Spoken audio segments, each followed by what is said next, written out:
നമസ്കാരം. 10 വർഷം മുഖ്യമന്ത്രി കസേരയുടെ രുചിയറിഞ്ഞു. അത് അറിഞ്ഞു എന്നത് മാത്രമല്ല, ആ അധികാരത്തിൽ കണ്ണിൽ ഇരുട്ട് കയറി. ആ ഇരുട്ടിൽ പിന്നെ കാട്ടിക്കൂട്ടിയതിന്റെ അനന്തരഫലമാണ് ജനം നൽകിയ ഈ വിധി. ജനവിധി.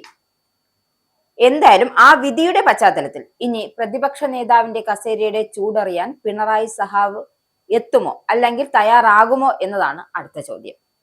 മറ്റു പല മുഖ്യമന്ത്രിമാരും പ്രതിപക്ഷ നേതാവിന്റെ കസേരയിൽ ഇരുന്നിട്ടുണ്ട്. ഉദാഹരണം എടുത്തു പറഞ്ഞാൽ കെ കരുണാകരൻ, ഉമ്മൻചാണ്ടി, VS അച്യുതാനന്ദൻ. ഇനി ആ നിരയിലേക്ക് പിണറായി വിജയൻ സഹാവ് എത്തുമോ എന്നാണ് ഇനി അറിയേണ്ടത്. മുഖ്യമന്ത്രി കസേരയിൽ വിലസിയത് മതിമറഞ്ഞ പിണറായി മനസ്സുകൊണ്ട് പ്രതിപക്ഷ കസേരയിൽ ഇരിക്കാൻ തയ്യാറാകില്ല എന്നാണ് റിപ്പോർട്ട്. കനത്ത പരാജയം ഏറ്റുവാങ്ങേണ്ടി വന്ന സാഹചര്യത്തിൽ, നാണം കെട്ട ഈ സാഹചര്യത്തിൽ പ്രതിപക്ഷ നേതാവിന്റെ പദവി അങ്ങ് ഏറ്റെടുക്കാൻ തയ്യാറാകില്ല എന്നാണ് ഒരു കരക്കമ്പി. പാർട്ടി ആവശ്യപ്പെട്ടാൽ പിണറായി തന്നെ ഈ പ്രതിപക്ഷ നേതാവാകും എന്നുള്ള സൂചനകളും ഉണ്ട്. തോൽവിയുടെ ഉത്തരവാദിത്വവും ആരോഗ്യ പ്രശ്നങ്ങളും ചൂണ്ടിക്കാട്ടി ഒരു പക്ഷേ പിന്മാറാനാണ് സാധ്യത. പിണറായി കഴിഞ്ഞാൽ കേന്ദ്ര കമ്മിറ്റി അംഗം KN ബാലഗോപാലനാണ് ഇനി സാധ്യത കൂടുതലും. മുഖ്യമന്ത്രിക്ക് പുറമെ ഇക്കുറി വിജയിച്ച ഏക കേന്ദ്ര കമ്മിറ്റി അംഗം കൂടിയാണ് ബാലഗോപാലൻ. പ്രമുഖ നേതാക്കളെല്ലാം UDF തരംഗത്തിൽ അടിപതറിയ സാഹചര്യത്തിലാണ് ബാലഗോപാലിലേക്ക് ചർച്ചകൾ അങ്ങ് നീളുന്നു എന്നതാണ് റിപ്പോർട്ട്. ബാലഗോപാൽ ഏതെങ്കിലും തരത്തിൽ അസൗകര്യം പ്രകടിപ്പിച്ചാൽ പിന്നെ സംസ്ഥാന സെക്രട്ടേറിയറ്റ് അംഗങ്ങളായ സജി ചെറിയാനും PA മുഹമ്മദ് റിയാസ് എന്നിവരാകും പരിഗണിക്കപ്പെടുക. ഇതിൽ സജി ചെറിയനാണ് പാർട്ടിയിൽ സീനിയർ. അതേസമയം ദുർബലമായ ഈ പ്രതിപക്ഷമായി മാറാതിരിക്കാൻ കടക്കുപുറത്തുമായി നടക്കുന്ന പിണറായിയെ തന്നെ സഭയിൽ നിയന്ത്രിക്കണം എന്നതാണ് മുതിർന്ന നേതാക്കൾക്കിടയിലൂടെ അഭിപ്രായം. കാരണം ഇതെല്ലാം വരുത്തി വെച്ചത് പിണറായി സഹാവാണ്. പിണറായി സഹാവിന്റെ ഒരൊറ്റ ആറ്റിറ്റ്യൂഡ് കൊണ്ട് തന്നെയാണ് ജനം ഇത്രയും തിരിഞ്ഞുകുത്താൻ കാരണമായത് എന്നാണ് വ്യാപകമായ വിമർശനം.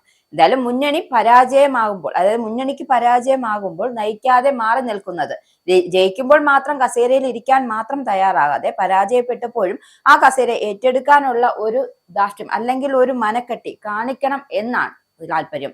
രാഷ്ട്രീയമായി വിമർശിക്കപ്പെട്ടേക്കാമെന്നും, മാറി നിന്ന് കഴിഞ്ഞാൽ നേതാക്കൾ എല്ലാവരും തിരിഞ്ഞുകുത്താമെന്നും രാഷ്ട്രീയമായി വിമർശിക്കപ്പെടാം എന്നും ഒരു റിപ്പോർട്ട് പുറത്തുണ്ട്. എന്നാൽ ധാർമ്മികമായി പിണറായിക്ക് ഇനി പാർട്ടിയെ മുന്നോട്ട് നയിക്കാൻ കഴിയില്ല എന്ന് കരുതുന്നവരുമുണ്ട്. പിണറായി പ്രതിപക്ഷ നേതാവായില്ലെങ്കിൽ പകരം ബാലഗോപാലനായിരിക്കും ഈ പദവിയിലെത്തുക. VS അച്യുതാനന്ദൻ പ്രതിപക്ഷ നേതാവായിരുന്നപ്പോഴും കോടിയേരി ബാലകൃഷ്ണനെ ഉപനേതാവായി നിശ്ചയിച്ചിരുന്നു. അതേ രീതിയാണ് സ്വീകരിക്കുന്നതെങ്കിൽ പിണറായിക്കൊപ്പം KN ബാലഗോപാലിനെയായിരിക്കും ഉപനേതാവാക്കുക. തെരഞ്ഞെടുപ്പ് തോൽവിയും ഇന്നത്തെ സംസ്ഥാന സെക്രട്ടേറിയറ്റും രണ്ടും കൂടി പരിശോധിക്കുമ്പോൾ, ന്യൂനപക്ഷങ്ങൾ ഇത്രയും ശക്തമായ ഇടതുവിരുദ്ധ ഏകീകരണം മുൻകൂട്ടി കാണാനായില്ല.